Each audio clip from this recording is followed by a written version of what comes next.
নমস্কার। আপনারা আজকে বোর্ডে দেখতে পাচ্ছেন যে লাল কালো দাগ আছে বোর্ডের মধ্যে। তো আমরা যে ইংরেজি লেটার, স্মল লেটার এবং ক্যাপিটাল লেটার যে শিখেছি, তার যে লেখার কিছু পদ্ধতি আছে, আজকে আপনারা এই ভিডিওর মাধ্যমে বুঝতে পারবেন যে স্মল লেটার কিভাবে আমরা লিখব, ক্যাপিটাল লেটার কিভাবে লিখব। সাধারণত আমাদের বেশি করে সমস্যা হয় স্মল লেটারে। ক্যাপিটাল লেটার যখন আমরা ব্যবহার করি বা লিখি, তখন কিন্তু অতটা সমস্যা হয় না। কারণ ক্যাপিটাল লেটার যখন আমরা ব্যবহার করব, ক্যাপিটাল লেটারের যে লেখার পদ্ধতি প্রায় সব একই। কিন্তু যখন আমরা স্মল লেটার ব্যবহার করি, সেখানে কিন্তু লেখার কিছু পদ্ধতি রয়েছে, যার কারণে আমরা স্মল লেটার লিখতে গিয়ে উল্টোপাল্টা করে ফেলি। তো আজকে আপনারা ভিডিওটা দেখেন, তাহলেই বুঝতে পারবেন যে স্মল লেটার কিভাবে লিখব আর ক্যাপিটাল লেটার কিভাবে লিখব। তাহলে আজকে চলো ভিডিওটা শুরু করা যাক। আজকে আমরা প্রথমেই ক্যাপিটাল লেটার দিয়ে শুরু করব। এই যে আপনারা দেখতে পাচ্ছেন উপরে একটা লাল দাগ, পুরো লাল দাগ দেওয়া হয়েছে, তারপরে একটা দুইটা কালো, তারপরে আবার লাল, আবার এই উপরে লাল, আবার কালো, এরকম করে প্রত্যেকটা বোর্ডে আছে, দেখানো আছে। আপনারা এইরকম খাতা ইংরেজি যখন বর্ণগুলো লেখেন বা শব্দ লেখেন, বা যে কোনো ছোটদেরকে দেওয়া হয় এই খাতাগুলো ব্যবহার করার জন্য, বাবা মারা দেয়। তো সেখানে কি করে আমরা সঠিক পদ্ধতিতে শিশুদেরকে শেখাবো বা নিজে জানবো আমি লেটারটা কিভাবে লিখবো, তাহলে আজকে আপনারা ভিডিওটাতে দেখেন, তাহলেই বুঝতে পারবেন। এই যে আপনারা দেখতে পাচ্ছেন উপরে লাল একটা রেখা দাগ, তারপরে দুইটা কালো, তারপরে লাল, এই যে রেখাটা আছে, যখন আমরা ক্যাপিটাল লেটার ব্যবহার করব, তখন কিন্তু অতটা সমস্যা হয় না। কারণ ক্যাপিটাল লেটার এই দুইটা ঘরের মধ্যেই হয়, উপরে লাল দাগ, দুইটা কালো দাগের মধ্যেই হয়ে যায়। কিন্তু যখন স্মল লেটার লিখব, তখন কিন্তু আমাদের মিডিলের ঘরটা ঠিক রাখতে হয়, বাকি কিছু বর্ণ উপরে চলে যায়, আবার কিছু বর্ণ নিচে চলে যায়। তাহলে আজকে চলো আমরা ক্যাপিটাল লেটারটা প্রথমে শুরু করি, তারপরে স্মল লেটারটাও বোঝানো হবে। তাহলে ক্যাপিটাল লেটার যখন আমরা ব্যবহার করব, তাহলে প্রথমেই আমাদের লিখতে হবে এ। এটা কি করব, এই দাগ থেকে এখানে আসবে, তির্যকভাবে এখানে আসবে, আর এই যে এখানে একটা দাগ আছে, এই দাগ বরাবর এটা দিয়ে দিতে হবে। ঠিক আছে, এভাবে ক্যাপিটাল লেটার লিখবো আমরা এ। বিটা ঠিক এরকম ভাবেই লিখবো, এই যে দাগ বরাবর হয়ে গেল, এবার উপরের ঘরে একটা গোল হবে আর নিচের ঘরে একটা গোল হবে। ঠিক আছে, সিটার ক্ষেত্রে কি হবে, এই জায়গা গোল করে উঠে এইভাবে করে উঠবে। ঠিক আছে, ডি কি হবে, লাল থেকে উপরে নিচে আসলো, তারপর এই যে এই করে অর্ধচাঁদ। ঠিক আছে, তারপরে ই কি হবে, একটা দাগ দিয়ে দিব, উপরেরটাতে একটা দাগ যাবে, মাঝখানে একটা ছোট, তারপরে নিচে একটা সেম বরাবর হবে ই। তারপরে এফটা কিভাবে হবে, এফটাও সেম, একটা দাগ দিয়ে দিব, একটা এখানে দাগ দিয়ে দেব, মাঝখানে একটা ছোট, নিচে কিন্তু এফ এর হবে না। তারপরে কি লিখবো, জি। জিটা কি করব, এখান থেকে শুরু করে এই যে এখান থেকে টানে, এখান থেকে উঠিয়ে এখান থেকে দিব। কিছু কিছু বইয়ে এরকম আছে, আবার কিছু আমরা এরকম নিচে এটা দাগ দিতে পারি, কোনো অসুবিধা নেই। তারপরে কি হবে, এইচ। এইচ বর্ণটা কি হবে, এখান থেকে এখানে একটা পুরো দাগ, এখান থেকে একটা পুরো দাগ, আমার মাঝখানে টেনে দিব, বাস এইচ হয়ে গেল। তারপরে কি হবে, আই। আইটা পুরোটাই নিয়ে নিতে হবে। ঠিক আছে, আই, জি এইচ আই। তারপরে কি হবে, জে। জেটা কি হবে, এই করে বড়শির কাটার মতো। ঠিক আছে, জে। তারপরে কি বর্ণ লিখবো, কে। কেটা কি হবে, সোজা এরকম দিলাম। কে এর একটা ধরন আছে, এই যে এখান থেকে উপরে তুলে দেব মাঝখানের যে দাগটা, তারপর এখান থেকে একটা নিচে আসব, তাহলে এই যে এটা সমান রাখতে হবে, কে এর এটাও সমান হবে, এটাও সমান হবে। তারপরে কি হবে, কে, তারপরে এল। এলটা দাগ হয়ে গেল, দাগ হয়ে গিয়ে নিচের দাগ থেকে একটু উপরে উঠে তুলে দিব। ঠিক আছে, কে এল। তারপরে কি হবে, এম। এমটা কি করব, এই দাগ থেকে এইদিকে সোজা দিলে কিন্তু এটা হবে না, এটা কি করতে হবে, একটু তির্যক ভাবে দিতে হবে।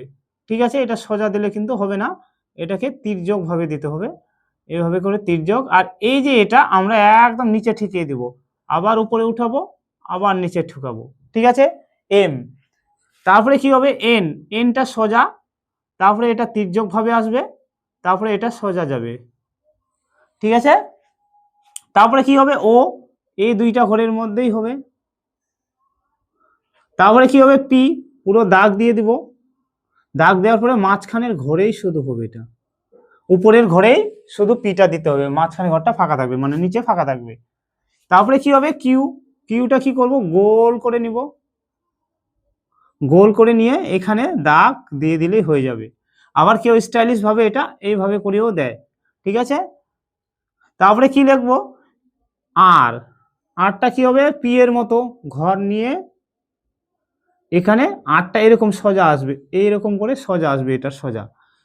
তারপরে এস, এসটা কি করব, এখান থেকে বাঁকা করে, এখান থেকে বাঁকা করে, এই যে এস, ঠিক আছে। মাঝখানে ঘরেই পুরোটা আছে এস। তারপরে কি হবে, টি, টিটা কি হবে, প্রথমে লাল দাগে দাগ দিয়ে দিব, তারপরে একটা সোজা দাগ টেনে নেব, এস টি। তারপরে কি হবে, ইউ, ইউটা কি করব, এই দিক থেকে উঠিয়ে এই দিকে তুলে দেব, ইউ। তারপরে কি হবে, ভি, ভিটা তির্যক ভাবে একটু আসবে, আবার তির্যক ভাবে এদিকে উঠে যাবে, ঠিক আছে, উল্টো এ এর মতো, খালি মাঝখানে দাগটা হবে না। তারপরে কি হবে, ডাব্লিউ, ডাব্লিউটাও সেম, দুইটা ভি, দুইটা ভি দিলেই হয়ে যাবে ডাব্লিউ। এই যে একটা ভি হয়ে গেল, আবার একটা ভি, এই যে ডাব্লিউ, তার মানে উল্টো এম, ডাব্লিউ। তারপরে কি হবে, এক্স, এক্সটা কোনাকুনি তির্যক, ঠিক করে যেন এই যে মাঝখানের যে দাগটা আছে এই জায়গায় যেন ছেদ করে, এক্স। তারপরে কি হবে, ওয়াই, ওয়াইটা কি হবে, উপরের যে ঘরটা আছে দুইটা দাগের মধ্যে এটা ভি বানাতে হবে, আর এখানে এই যে কোনাটা আছে কোনাটা সোজা এখানে নামাতে হবে, এটা হবে ওয়াই। তাহলে কি হবে, এবার জেড, জেডটা কি হবে, লাল দাগে এখানে দিয়ে দিব। এটা লেখার একটা সহজ পদ্ধতি আছে, কি অনেকে ঠিকঠাক করে করতে পারে না, গঠন হয় না। এখানে যতটা দাগ টানলাম এর সোজা বরাবর একটা দাগ টেনে দিব, ঠিক আছে। এবার এটা এই কোণ আর এই কোণ মিলে দিব, তাহলে কিন্তু জেড হয়ে যাবে। জেড লেখার একটা নিয়ম কি, এই এই যে শেষ হয়েছে এটা কিন্তু এখানে গিয়ে শেষ হবে, সোজা থাকবে এটা, আবার এখানে শেষ হয়েছে এটা গিয়ে আবার সোজা থাকবে। এই হচ্ছে ক্যাপিটাল লেটার লেখার সঠিক পদ্ধতি।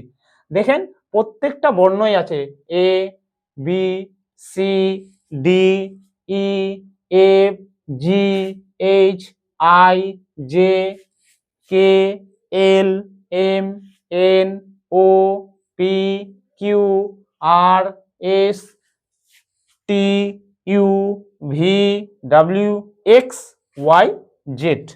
এই যে আমাদের ক্যাপিটাল লেটার সেগুলো সম্পূর্ণ হলো। কিন্তু ক্যাপিটাল লেটারে অতটা সমস্যা হয় না, সমস্যা হয় স্মল লেটারে। স্মল লেটার দেখেন তাহলে বুঝতে পারবেন যে স্মল লেটারগুলো আমরা কিভাবে লিখব। যখন আমরা স্মল লেটার লিখব সাধারণত এখানে লক্ষ্য করবেন যে এই যে কালো যে দাগ দুইটা আছে এই মাঝখানেরটাই কিন্তু স্মল লেটারগুলো প্রত্যেকটাই হবে, কিন্তু কিছু কিছু বর্ণ আছে যেগুলো আপনার উপরে চলে যাবে, কিছু বর্ণ কিছুটা অংশ, আবার কিছু বর্ণের কিছুটা অংশ নিচে চলে আসবে। এটা আমাদের খেয়াল করতে হবে কি কি বর্ণের উপরে যাবে আর কি কি বর্ণের নিচে যাবে। তাহলে চলো দেখে নেওয়া যাক স্মল লেটারগুলো। স্মল লেটার আমরা সাধারণত এ যদি আমরা রানিং রাইটিং এ লিখি তাহলে কিন্তু এটা আছে আমাদের বইয়ে পাঠ্যপুস্তকে, কিন্তু আমরা অনেকেই ব্যবহার করি এটা এটা পুরোটাই একদম টাচ হবে।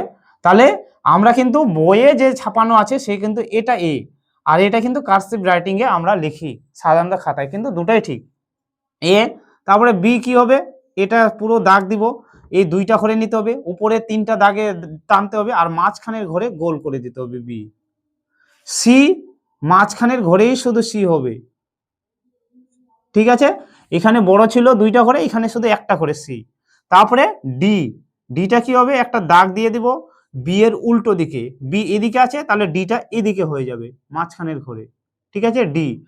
এবার ই, ইটা কিভাবে হবে, এই মাঝখানের ঘরেই গোল করে নিতে হবে, সি এর যেমন এখানে দেখো কোনো গোল নেই, শুধু বিন্দু দিয়ে শুরু করতে হবে, আর ই এর কিন্তু গোল আছে। এই জন্য অনেকে আবার সি যখন লেখে দেখবেন যে ই এর মতো গঠনগত হয়ে যায়। তাহলে সি যখন লিখবে অবশ্যই খেয়াল রাখতে হবে যাতে সে ওইখানে গোল না করে, বিন্দু দিয়েই স্টার্টিং করে গোল করে দেয়, ঠিক আছে। না হলে কিন্তু ই এর মতো গঠন হয়ে যাবে সি এর। ই, তারপরে কি হবে এফ, এফটা কি করব, এই যে এখান থেকে এখান টেনে দিতে হবে, ঠিক আছে এফ, আর এখানে কেটে দিতে হবে, এটা কিন্তু এফ।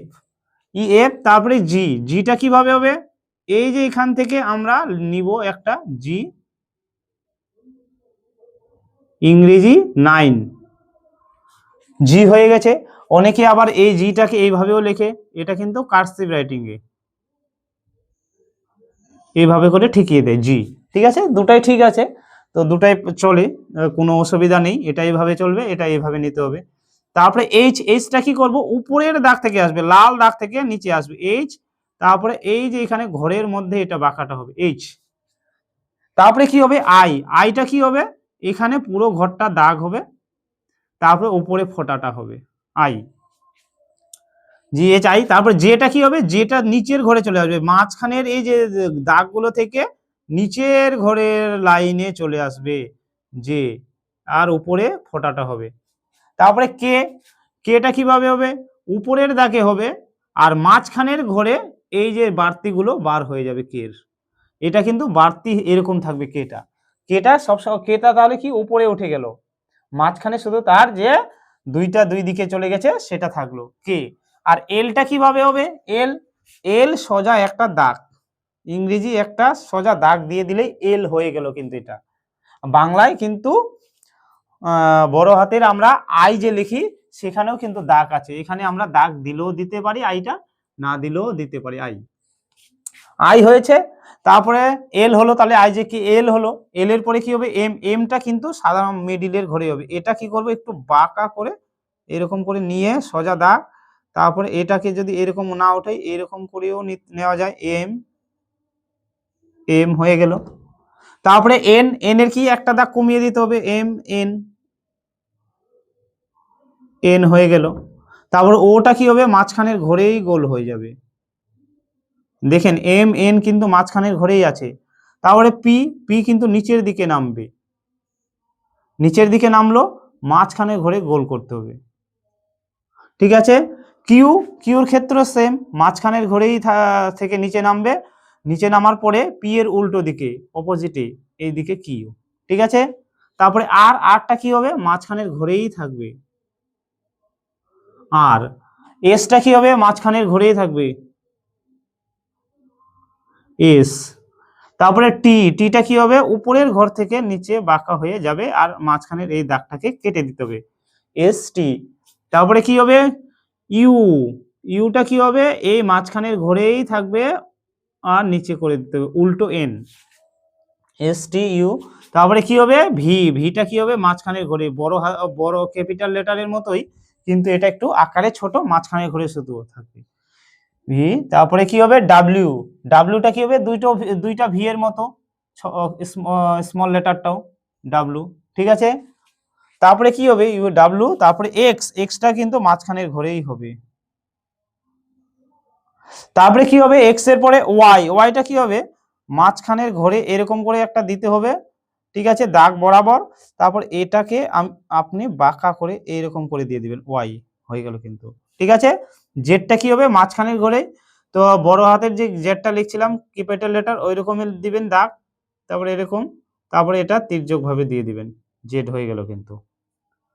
এই ছিল আজকের বিষয়, যে ক্যাপিটাল লেটার আমাদের সাধারণত উপরের দুইটা ঘরের মধ্যেই হবে, ক্যাপিটাল লেটার গুলো প্রত্যেকটাই দেখেন ওইভাবেই আছে, কিন্তু স্মল লেটার গুলো দেখেন কোনোটা উপরে চলে গেছে, বি উপরে চলে গেছে, ডি উপরে চলে গেছে, এফ উপরে চলে গেছে, জি নিচে চলে আসছে, এইচ উপরে চলে গেছে, জে নিচে চলে আসছে, কে উপরে চলে গেছে, এল উপরে চলে গেছে, পি নিচে চলে আসছে, কিউ নিচে চলে আসছে, টি উপরে চলে গেছে, ওয়াই নিচে চলে আসছে, আর বাকি বর্ণগুলো দেখেন যে মিডিলের ঘরেই আছে, মাঝখানের ঘরেই আছে, কোথাও উপরে ওঠেনি, কোথাও নিচে নামেনি।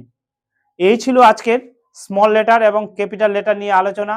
আশা করি আপনারা বুঝতে পারছেন। যদি আপনারা কোনো বর্ণ লিখতে অসুবিধা হয় তাহলে আপনারা ভিডিওটি পরবর্তীতে স্ক্রিপ্ট পিছিয়ে দেখে নেবেন, তাহলে আপনারা বুঝতে পারবেন, ঠিক আছে। আর যদি আপনাদের মনে হয় আরো সমস্যা হচ্ছে তাহলে জানাবেন কমেন্টে। আপনাদেরকে অসংখ্য ধন্যবাদ, নমস্কার।